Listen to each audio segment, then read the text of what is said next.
निरुत्तर करेगा परमेश्वर आपके शत्रुओं को और आपको बचाएगा।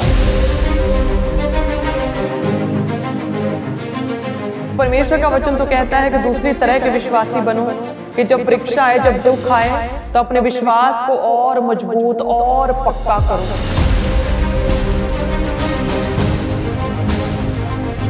प्रभु कहता है तेरा मन कच्चा ना हो, मत डर, ना डर, तेरा मन ना कच्चा हो।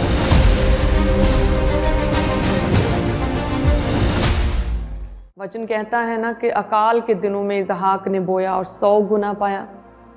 कहते वो इतना बढ़ गया, तब तक बढ़ता रहा जब तक कि वो ग्रेट अति महान पुरुष नहीं बन गया। गरार का राजा कहते उसे जेलसी करने लगा।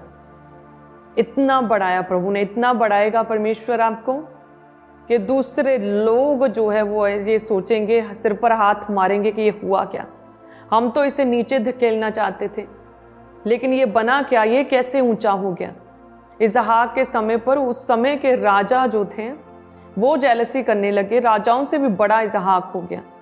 यूसुफ के साथ परमेश्वर ने इस तरह से बात की, इस कदर प्रभु ने उसे ऊंचा किया, इस तरह से प्रभु ने अपनी कठिन गहरी बातों को उसके साथ शेयर किया।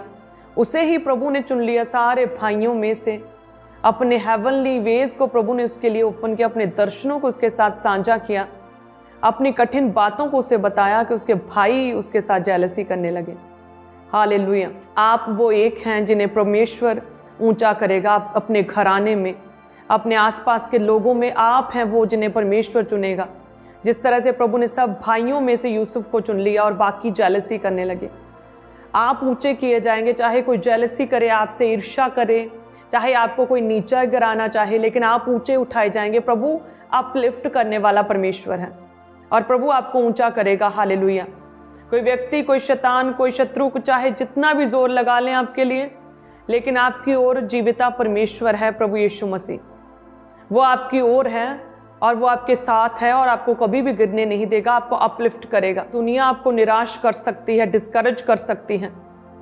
आपने जो अपने दुख में उसे अपना सगा मानकर उससे जो अपने दिल की बात की, अपने दुख को शेयर किया, ये सोच के कि मेरा मन हल्का हो जाएगा और सामने वाला मेरी बात समझेगा, लेकिन आपने क्या देखा कि हुआ उल्टा ही।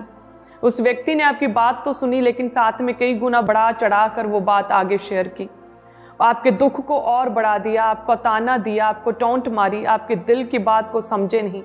आपका दुख कम नहीं हुआ दूसरों को बताने से। हो सकता है कि लोग आपको ना समझे, आपके दुख को ना समझे, आपकी पीड़ा को, आप जिस प्रॉब्लम में से होकर गुजर रहे हैं, हो सकता है कि वो ना समझें आपकी उस प्रॉब्लम को, आपको डिस्करेज करें, आपको जज करें, आपके लिए गलत नैरेटिव सेट करें।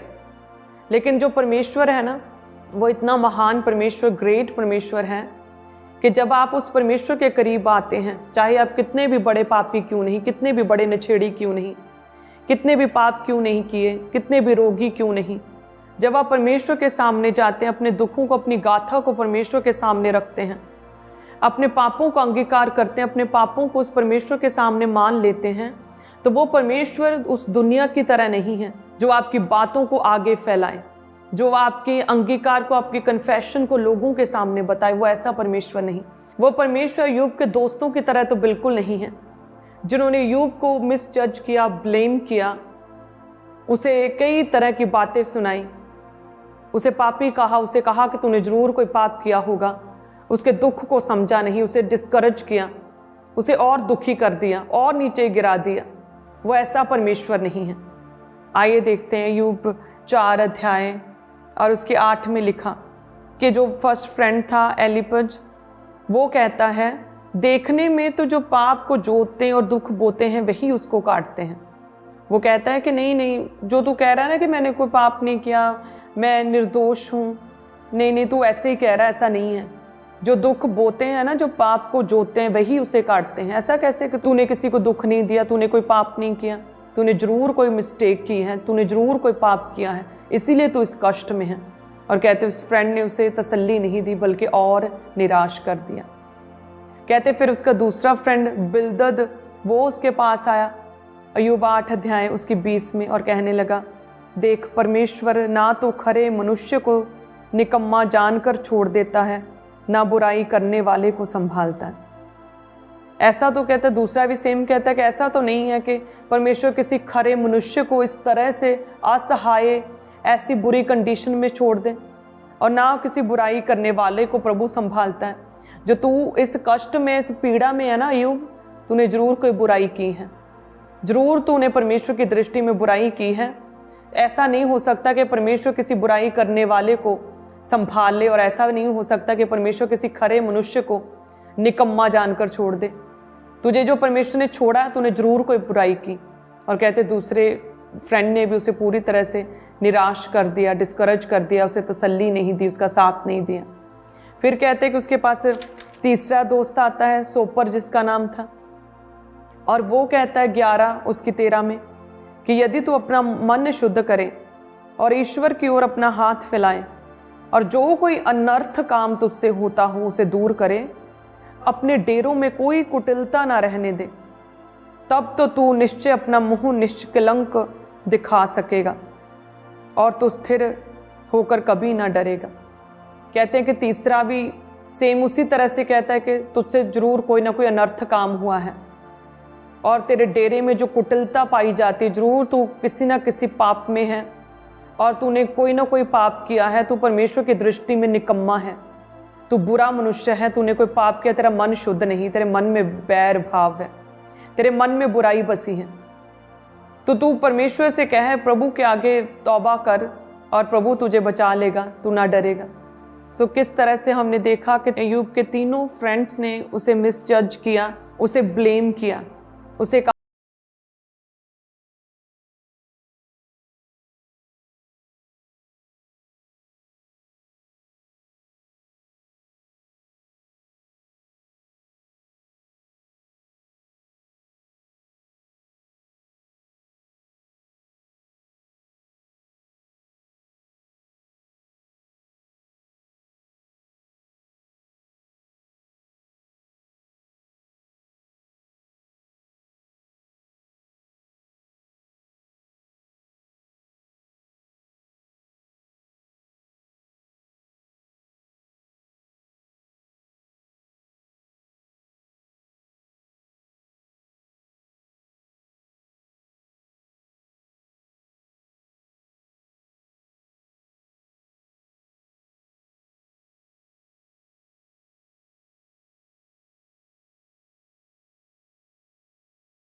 उसे ब्लेम नहीं करते हैं, बल्कि परमेश्वर उसे माफ़ करते, उसे क्षमा करते हैं, और प्रभु उसे चांस देते हैं, उसे नई सृष्टि बनाते हैं, अपने पवित्र आत्मा को उसके जीवन में उंडेल देते हैं।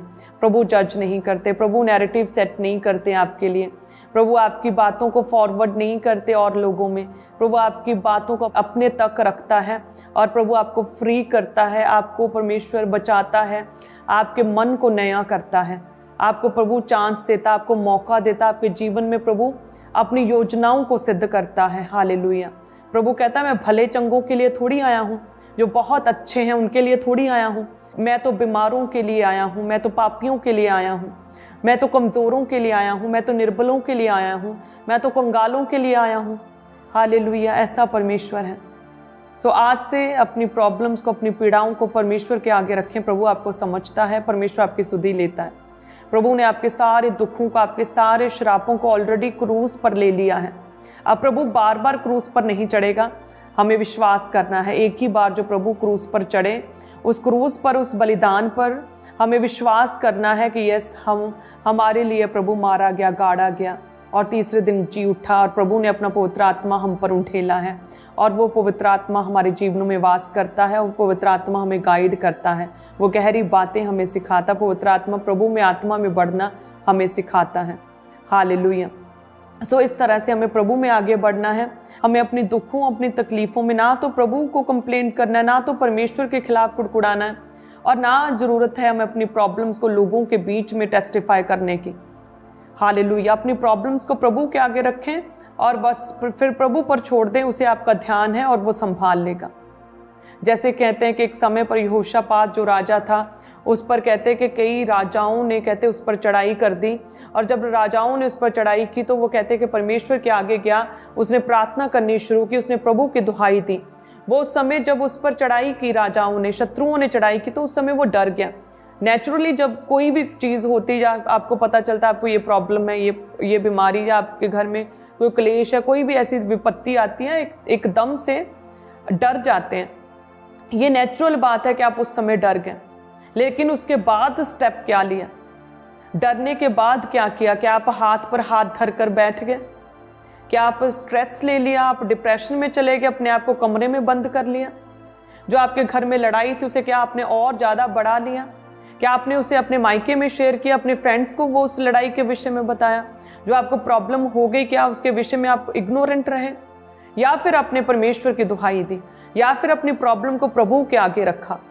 वचन कहता है दूसरा इतिहास 20 अध्याय में जब हम देखते हैं तो प्रभु के वचन में लिखा कि जब मोआबियों और अम्मोनियों और उनके साथ कई अम्मोनियों ने युद्ध करने के लिए यहोशापात पर चढ़ाई की, तब लोगों ने आकर यहोशापात को बता दिया।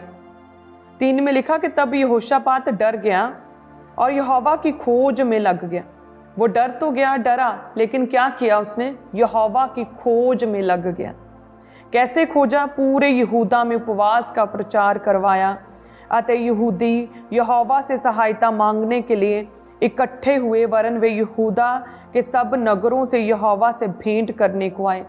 कहते जैसे ही अटैक हुआ, जैसे ही शत्रुओं ने चढ़ाई की, तो यहोशापात ने यहूदा में उपवास का प्रचार करवाया कि उपवास करो, परमेश्वर के आगे प्रार्थना करो। वो कहता है कि हे परमेश्वर, भले ही अब मेरा बस नहीं चलता प्रभु, मुझे कुछ सूझता नहीं है, लेकिन प्रभु मेरी आंखें तेरी ओर लगी हैं। हे परमेश्वर, तू न्याय करने वाला परमेश्वर है, प्रभु हमें छुड़ा, हमें बचा प्रभु। वो दुहाई देने लगे जब शत्रुओं ने अटैक किया। और आगे हम यदि देखें तो परमेश्वर उनकी ओर से लड़ा और परमेश्वर ने सब शत्रुओं पर उन्हें विजय दिलाई, और प्रभु ने उन्हें हारने नहीं दिया, उन्हें शर्मिंदा होने नहीं दिया। उसी तरह से जब आपको किसी तरह की कोई प्रॉब्लम आए, कोई विपत्ति में है, आपको कोई दुख है, उस समय हो सकता है कि आप थोड़ी देर के लिए, कुछ समय के लिए, कुछ मिनटों के लिए आपको डर लगे, आपका मन बेचैन हो जाए, आप दुखी हो जाएं। लेकिन फर्स्ट स्टेप आपका क्या होना चाहिए? फर्स्ट स्टेप होना चाहिए परमेश्वर की खोज करनी। जैसे यहोशापात कर तो गया, लेकिन उसने परमेश्वर की खोज की। उसने परमेश्वर की खोज कैसे की? कहते हैं उसने यहूदा में, पूरे यहूदा में उपवास का प्रचार किया, परमेश्वर की दुहाई देनी शुरू की। सभी लोग यहोशापात कहते परमेश्वर की दुहाई देने लगे और प्रार्थना करने लगे। जब भी कुछ ऐसी प्रॉब्लम हो, जब आपको लगे कि अब क्या होगा, आपको कुछ सोचता नहीं है, आपको समझ नहीं आ रहा है, आपको लग रहा है अब मेरे सहने से बाहर है, अब ये पॉसिबल नहीं कि मैं कर पाऊँ, मेरी कौन मदद करेगा, मुझे कुछ भी सूझता नहीं, अब मैं क्या करूँ? उस समय क्या करें? उस समय यहोशापात की तरह प्रार्थना करें, उस समय प्रभु की दुहाई दें, उस समय उपवास में बैठ जाएं, उस समय परमेश्वर के आगे अपनी प्रॉब्लम्स को रखें, प्रभु संभाल लेगा। जिस तरह से प्रभु ने उस समय यहोशापात उसके राज्य को स्थिर किया, सारे शत्रुओं से लड़ा परमेश्वर, शत्रुओं के मनों में डर समा गया, कहते हैं वो डर गए, वो भागे। उसी तरह से उस बीमारी को भी परमेश्वर आपके जीवनों से भगाएगा। वो व्यक्ति जो आपको गिराना चाहता है, उसके मन में परमेश्वर डर उत्पन्न करेगा, आपके जीवन से भागेगा, कांपेगा और डरेगा। हालेलुया। निरुत्तर करेगा परमेश्वर आपके शत्रुओं को और आपको बचाएगा। फर्स्ट स्टेप क्या है? खोज करनी है परमेश्वर की। एक विश्वासी की लाइफ में जब कोई दुख आता है तो वो 2 तरह से वो रिएक्ट कर सकता है। या तो वो उस दुख में रो सकता है, अपने आप को कमरे में बंद कर सकता है, परेशान रह सकता है, वो हर समय चिल्ला सकता है, शिकायत कर सकता है, कंप्लेन कर सकता है। या फिर वो परमेश्वर की दुहाई दे सकता है, अपने विश्वास को उस परीक्षा में, उस दुख में अपने विश्वास को मजबूत कर सकता है। हालेलुया। सो परमेश्वर का वचन तो कहता है कि दूसरी तरह के विश्वासी बनो, कि जब परीक्षा आए, जब दुख आए, तो अपने विश्वास को और मजबूत और पक्का करो। प्रभु कहता है तेरा मन कच्चा ना हो, मत डर, ना डर, तेरा मन ना कच्चा हो। क्या करें? प्रार्थना में लग जाएं, प्रभु की दुहाई दें और वचन ज़्यादा से ज़्यादा पढ़ने का प्रयास करें, उपवास में लग जाएं, प्रभु की दुहाई दें, अपने विश्वास को मजबूत करें। साइलेंट टाइम्स में भी प्रभु में बने रहें, अड़े और खड़े रहें, स्थिर रहें, प्रभु में बने रहें। परमेश्वर के वचनों का अंगीकार करते रहें, किसी भी तरह के संदेह और निराशा को अपने जीवन में आने ना दें। यदि हम प्रभु के वचन में देखें लूका 12 में, तो इस वचन में परमेश्वर कहते हैं कि यदि तुम अपनी उम्र में एक घड़ी भी बढ़ा नहीं सकते हो तो किस बात की चिंता करते हो। इस वचन में परमेश्वर कहता है कि यदि तुम अपने जीवन में इस छोटे से काम को भी नहीं कर सकते हो तो फिर और बातों के लिए क्यों चिंता करते हो। तुम्हारा परमेश्वर जो है, जिसने पक्षियों को आसरा दिया, सहारा दिया, पक्षियों को पालता, कौवे को पालता, ना काटता है, ना बोता है, ना जोतता है, ना बटोरता है, उसे पालता है, तो तुम तो उस परमेश्वर की संतान हो, तुम तो उन पक्षियों से कहीं अधिक बढ़कर हो। तुम्हें परमेश्वर क्यों ना संभालेगा, क्यों ना पालेगा, क्यों ना सहारा देगा तुम्हारा परमेश्वर। प्रभु क्या कहते हैं, किसी भी बात की चिंता मत करो। और यदि हम प्रभु के वचन में पढ़े लूका 12 अध्याय उसकी 29 में लिखा कि तुम इस बात की खोज में ना रहो कि क्या खाएंगे और क्या पिएंगे, और ना संदेह करो। परमेश्वर कहते हैं कि तुम इन बातों की चिंता ना करो कि मेरे पास जॉब नहीं, मेरे पास घर नहीं, मैं रेंटेड घर में हूँ, मेरे पास कपड़े नहीं, मेरे पास मकान नहीं, मेरे पास खाना नहीं, मेरे पास रोटी नहीं। तुम इन बातों की चिंता क्यों करते हो। इस बात की खोज में ना रहो कि क्या खाएंगे क्या पिएंगे, और ना ही संदेह करो, बल्कि क्या करो, क्योंकि संसार की जातियां इन सब वस्तुओं की खोज में रहती हैं। तुम्हारा पिता जानता है कि तुम्हें इन वस्तुओं की आवश्यकता है, परंतु उसके राज्य की खोज में रहो। प्रभु कहते चिंता ना करो, ना वरी करो, ना टेंशन लो कि मैं क्या खाऊंगा क्या पीऊंगा, मेरी ज़रूरतें कैसे पूरी होंगी, मेरे पास रेंटेड घर है, अभी तक अपना घर नहीं, मेरे पास अपनी जॉब नहीं, मुझे प्रमोशंस नहीं मिल रहे हैं, मेरी शादी नहीं हो रही, बेबी नहीं हो रहा। प्रभु कहते हैं इन बातों की चिंता मत करो। तुम्हारा पिता, तुम्हारा स्वर्गीय पिता जानता है तुम्हें किन वस्तुओं की ज़रूरत है। उन टेंशन्स को छोड़ के, उन वरीज को त्याग के क्या करो, उसके राज्य की खोज करो, उसके राज्य की खोज। जैसे वचन कहता है यहोशापात ने उसके राज्य की खोज की। और लूका 12 में भी, नए नियम में भी परमेश्वर कहता है कि मैं क्या खाऊंगा क्या पीऊंगा, इन चीज़ों की, इन बातों की खोज में मत रहो, इनकी चिंता मत करो, अपनी ज़रूरतों को प्रभु पर छोड़ दो। तुम्हारा पिता जानता है तुम्हें किन वस्तुओं की आवश्यकता है, परंतु क्या करो, उसके राज्य की खोज करो। वही बात जो यहोशापात के द्वारा हुई, वही बात परमेश्वर फिर नए नियम लूका में कहता है, उसके राज्य की खोज करो, उसके धर्म, उसके राज्य की खोज करो, दुनिया भर की वस्तुएं तेरे पीछे पड़ के तुझे मिलेंगी। तो उसके राज्य की खोज कैसे करें? प्रार्थना में प्रभु के राज्य की खोज करें, परमेश्वर के वचन के बीच से खोज करें, अपने जीवन से उन बुराइयों को निकालें, इस तरह से परमेश्वर के वचन की खोज करें, इस तरह से वचन को पढ़ें, इस तरह से अपने लाइफ पर अप्लाई करें प्रभु के वचन को, कि वो चीज़ें, वो बुराइयां आपके जीवन से बाहर निकलें, आपका हृदय पूरी तरह से नया और परिवर्तित हो जाए। प्रभु के वचन की खोज करें, वचन से समझे प्रभु क्या कहना चाहता है आपसे, आत्मा में बढ़ें, इस तरह से उसके राज्य की खोज करें, अपनी गवाही को शेयर करें, इस तरह से परमेश्वर के राज्य की खोज करें। प्रभु कहते हैं कि क्या तुम चिंता करने से अपनी आयु में एक घड़ी भी बढ़ा सकते हो? केवल परमेश्वर है जो तुम्हें दीर्घ आयु से तृप्त करता है, ये प्रभु के हाथों में है। बस छोटा सा काम भी यदि तुम नहीं कर सकते तो क्यों चिंता करते हो? क्या चिंता करने से क्या कुछ हो सकता है तुम्हारे जीवन में? कुछ भी नहीं हो सकता। चिंता करना, जेलसी करना, ईर्ष्या करना तो तुम्हारी हड्डियों का साड़ा है। तुम अपने ही शरीर को दुख देते हो, अपने ही आप को तुम कष्ट में रखते हो, अपने ही आप को तुम दुखी करते हो जब तुम चिंता करते हो, वरी करते हो, जहाँ तुम जेलसी करते हो। हालेलुया। इसलिए अच्छा तो ये है कि हम उसकी खोज में लगें, हम प्रार्थना करें, हम उसकी दुहाई दें, हम रोज वचन पढ़ें, यहोशापात की तरह उपवास करें, हम प्रार्थना करें, प्रभु को कहें प्रभु हमें सूझता नहीं, हम क्या करें, हमें कुछ समझ नहीं आ रहा है, प्रभु हमारी आंखें तेरी ओर लगी है, प्रभु हमारे जीवन में ये कार्य करें। आप प्रभु की दुहाई दें, प्रभु सुन लेगा, प्रभु समझ लेगा, प्रभु सुधी लेगा, प्रभु अपलिफ्ट करेगा। दुनिया भर के लोग तो यूब की तरह, यूब के फ्रेंड्स की तरह आपको डिस्करेज कर सकते हैं, लेकिन परमेश्वर डिस्करेज नहीं करता, प्रभु जज नहीं करता, प्रभु आपको ताना नहीं देता, आपको टॉन्ट नहीं मारता, आपके विषय में गलत गलत बातें नहीं करता। परमेश्वर क्या है? परमेश्वर संभाल लेता है, प्रभु समझता है आपको, प्रभु ताना नहीं देता है, प्रभु आपको माफ़ करता है, पूरे दिल से परमेश्वर आपको स्वीकार करता है। हालेलुया। आज से अपनी प्रॉब्लम्स को केवल परमेश्वर के आगे रखें, आप देखेंगे किस तरह से परमेश्वर आपको ऊंचा करेगा, आपको अपलिफ्ट करेगा। हालेलुया। जब हम प्रभु के वचन में भी एक जगह पर देखते हैं कि जब प्रभु यीशु मरियम और मार्था के घर में गए, तो जो मरियम थी वो प्रभु के चरणों में बैठकर परमेश्वर के वचन को सुन रही थी, और जो मार्था थी वो सेवा कर रही थी, वो काम कर रही थी, और जब उसने देखा कि मरियम मेरी बहन मेरी मदद नहीं कर रही, मेरी हेल्प नहीं कर रही, तो यीशु के पास आकर वो क्या करती, कंप्लेंट करती है कि हे प्रभु, हे यीशु, क्या तुझे नहीं पता, क्या तू नहीं जानता कि देख मेरी बहन मेरी मदद नहीं कर रही, मरियम ने मुझे अकेला छोड़ दिया, मेरी हेल्प नहीं कर रही, मेरी सहायता नहीं कर रही है। कहते वो घबरा गई और कहते प्रभु कहते मार्था से कि हे मार्था, तुम बहुत बातों के लिए चिंता करती हैं, तू क्यों घबराती है, तू क्यों स्ट्रेस लेती है इतना। मरियम ने तो अपने उत्तम भाग को चुन लिया, उसे पाल लिया है। सो चिंता करने से क्या हम परमेश्वर को प्रसन्न कर सकते हैं? आप काम कर रहे हैं लेकिन साथ में आप चिंता कर रहे हैं। आप जैसे प्रभु के दास कहते हैं ना कि आपको पता है कि आपने चर्च में इस बांस को लगाया, आपको पता है, लोगों को पता है, लेकिन क्या परमेश्वर को पता है?